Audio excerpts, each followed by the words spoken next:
So the governance pertains to the system of rules and practices and the process that an organization or society employs to manage its affairs. So the most common ethical issues that we can see in the financial management area, it is the insiders trading. So the firm must decide whether to produce the goods or services internally or to buy them in the market, so that increases the cost.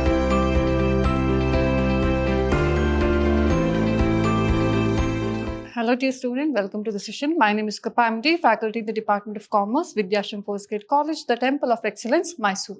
So we are discussing advanced financial management of 6th semester BCom. So our last unit that we have, it is the theoretical part in the FM.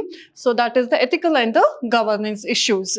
So here in this unit, you are going to study about what are the ethical issues in the management, and what is the agency relationship and the transaction cost theory, and then ethical and governance issues, and then the purpose and content of integrated report. So here we'll see the introduction part. What is ethics? So the ethics refers to the study of moral values or the principles and the standards that guide human behavior. So the generally ethics means it is the code of conduct, or it is the study of morality. So what are the individual principles or the values, so that influences his behavior and that influences how it works, how he works in any individual organization. So here it involves evaluating actions as right or wrong or the good or bad based on established ethical framework. So it is all about how evaluating actions or how it is judged as to which is right and which is wrong and which is correct and which is wrong based on certain ethical framework. And then we have the governance. So the governance pertains to the system of rules and practices and the process that an organization or society employs to manage its affairs. So the governance means it is the system of rules and practices and the process that an organization or any entity which adopt to manage its affairs or to manage its overall or the conduct of the operation.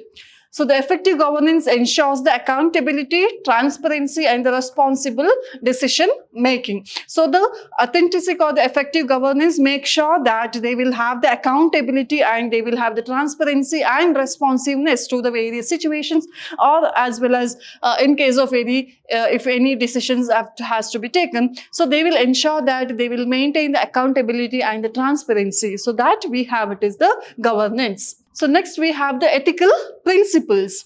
So here, first one, the common ethical principles, it is the autonomy. So the respecting the individual's right to make their own choices and the decision. So the main fundamental principles of ethics, it is the autonomy.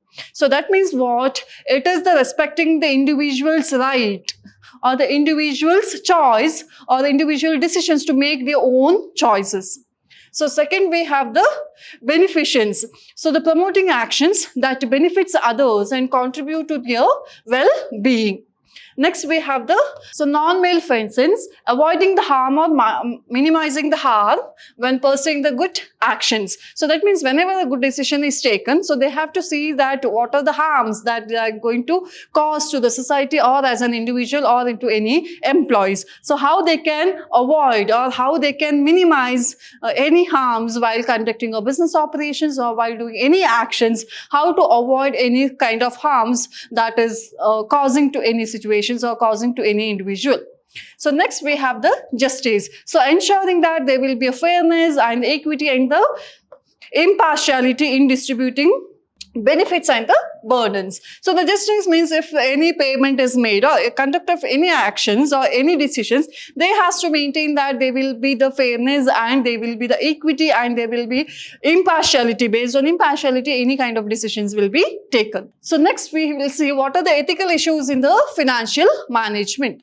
So here, ethical issues in financial management are critical consideration for business or organizations and the individuals involved in the financial decision making. So the ethical issues in financial management are very important considerations for business or any organizations or any institutions which are taking any financial decisions. So addressing these issues is essential to maintain the trust, integrity and accountability in the financial sectors. So that means addressing or having the ethical issues in financial management is very essential to maintain the trust or any integrity integrity and accountability of any business organization.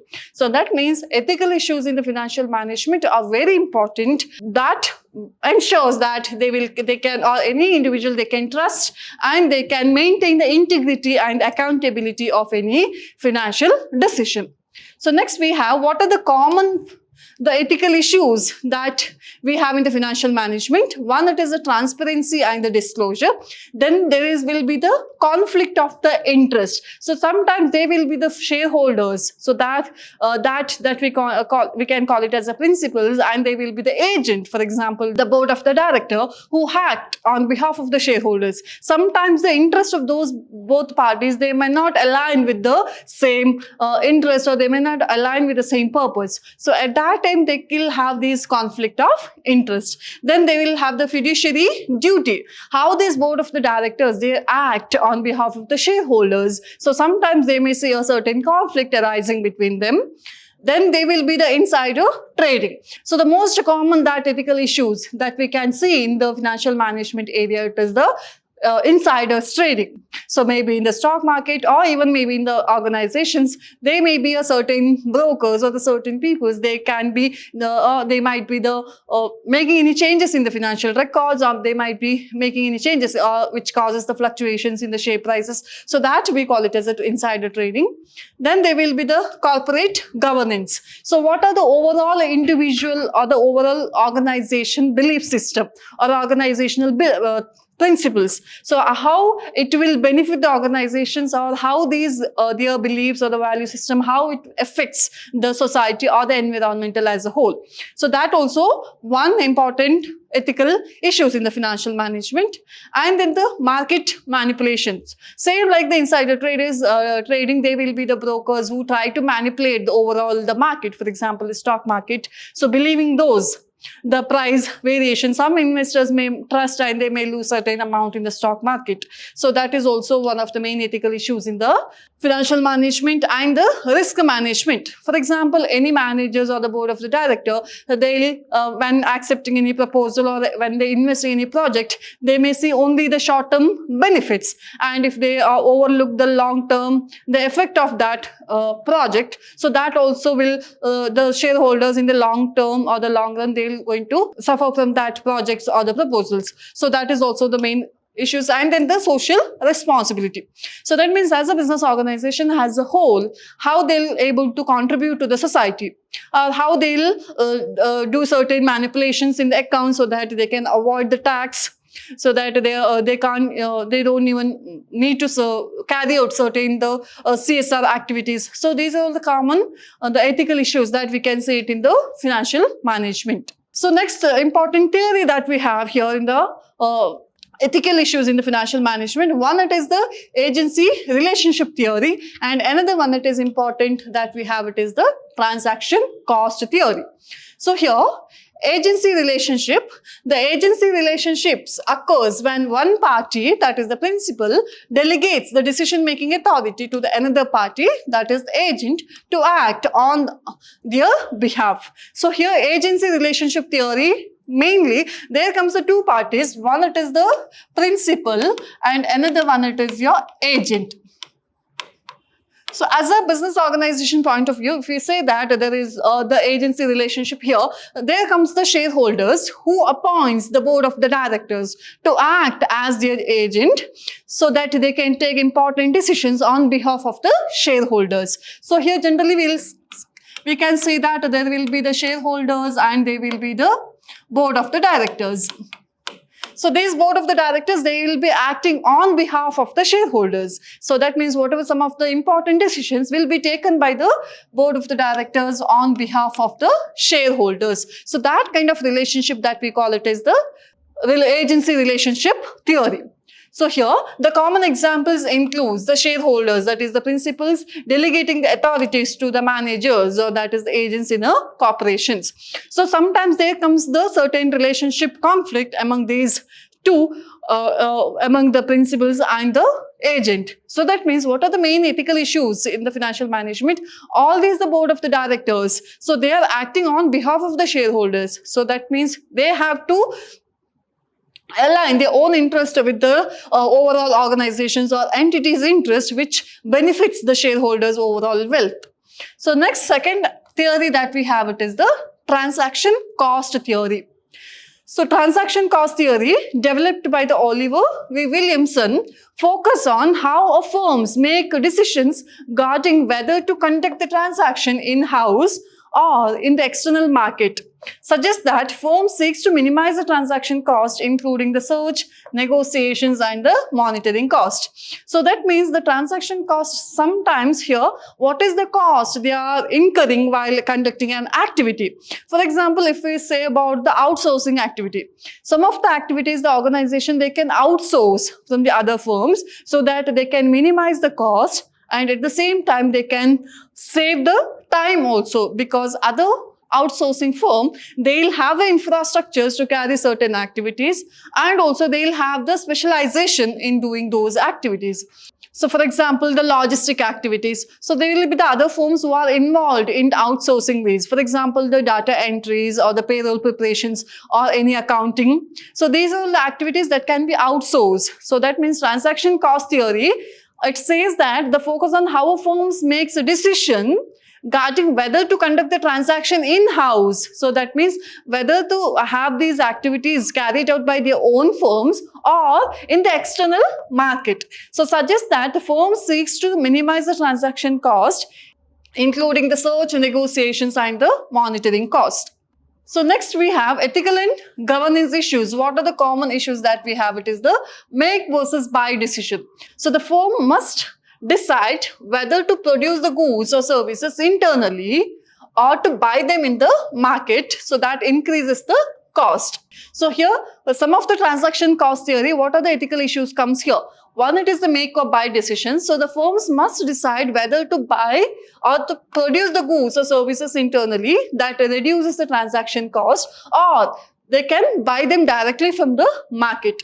So the ethical concerns relate to the fairness of such decisions for the stakeholders, including the employees and the suppliers.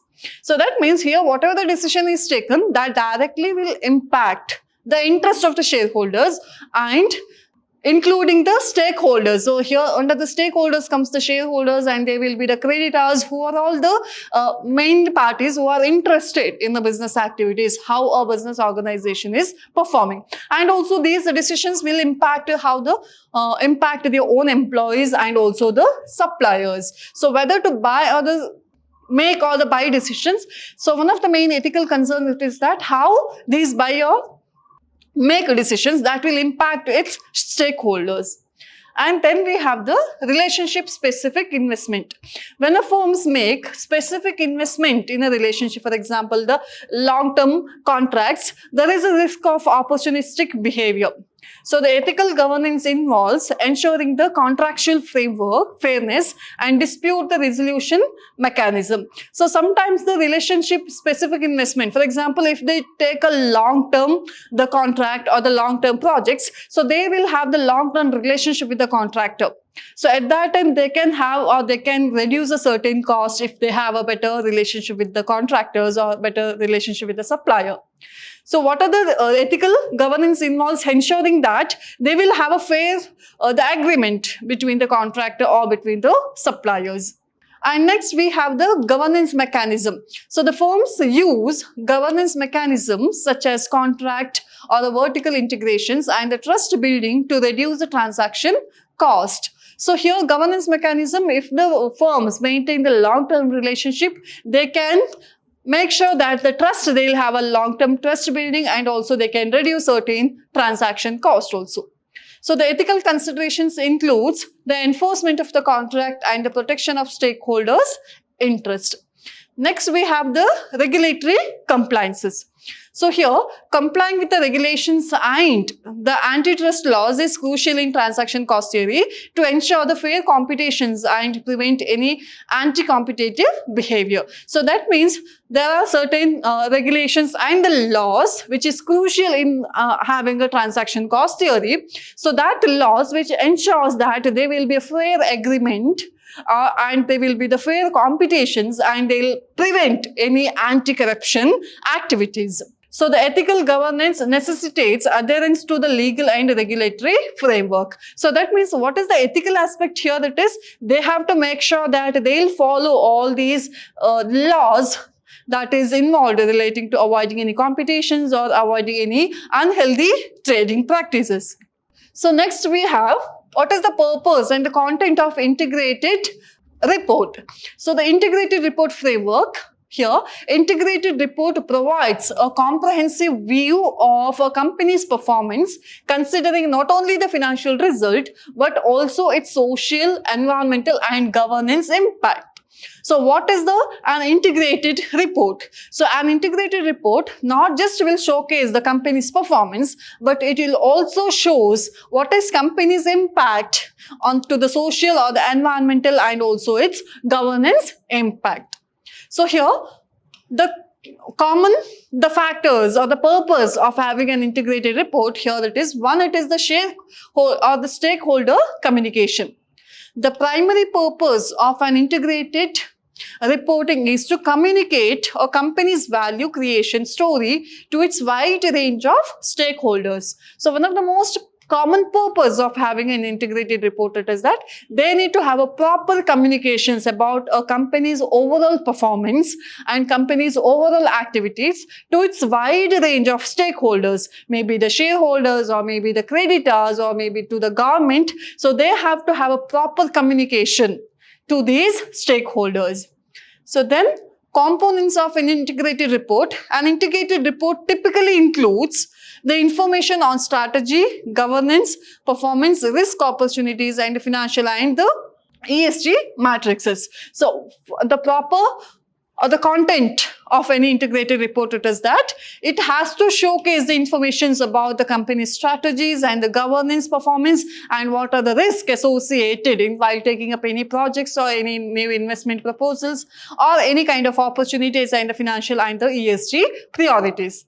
And next we have the linking the financial and non-financial information. So the integrated report shows how financial and non-financial aspects are interconnected and impact the company's long-term success. So an integrated financial report has to show both the financial information and as well as the non-financial information, how the both will impact the firm's long-term operation. So it has to show all the details.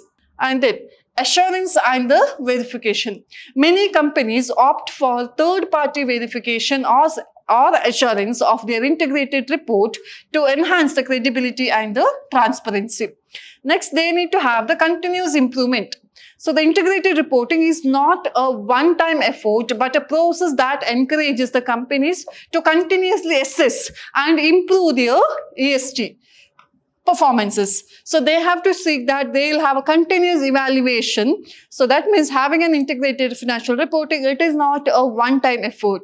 So they have to go for the continuous evaluation of this report. So these are all the common topics that we have in the 5th unit. Mainly here the topics that you have to study here, what are the ethical issues in the financial management, and you need to know about what is the agency relationship and what is the transaction cost relationship. And also, the last topic that we have, it is what is the purpose and the content of integrated financial reporting. So this is all about all 5 the units of advanced financial management, where we have mainly the practical portion, it is the major. Only for the 2 marks that you need to study the theory part, and rest of all the section B and section C, we are going to write about the practical problem. So I hope you all understood your subject. Thank you.